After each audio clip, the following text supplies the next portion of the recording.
Hello, Lois Letchford, literacy problem solver and author of the book Reverse to Memoir. Talking this week about learning, and particularly my journey from a parent to a reading specialist and my son's journey from low IQ to PhD.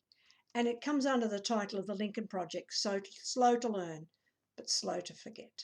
Because I would say I am slow to learn, but I also am slow to forget.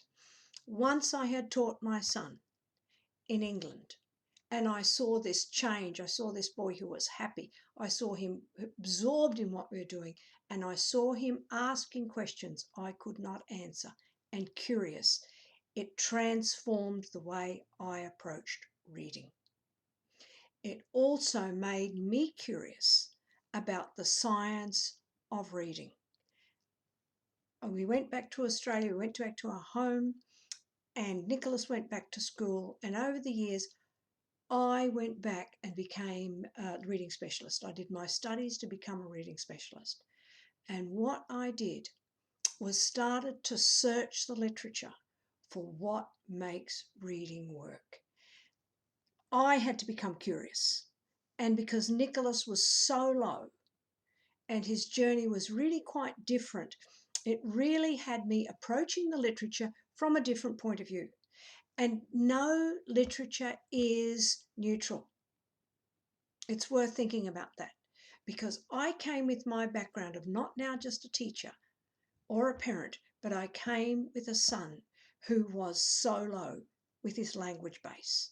So every time I'm reading the academic literature and looking for the science of reading, I am thinking, what happened with Nicholas?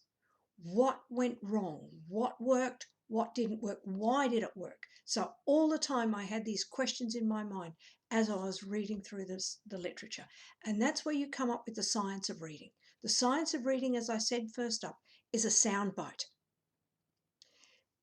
Every academic paper has hundreds of hours of research and data collection and writing behind it. Hundreds of hours. So when you're reading a 20-page paper, think of every person who has been involved in that paper and the collection of data. And then you sit there and read it from your point of view, from the students you have taught. How does this connect? How does it disconnect? Where does it connect? Where is the disconnect? And that's what I do when I'm doing reading of academic literature. Where is it coming? What else has to be done? So this is Lois Letchford. I started as a mother. I became a reading specialist, and my son, who was so low, achieved a PhD. Follow our journey, find out why I am so passionate about teaching those children who sit in the classroom every day and fail. Thank you.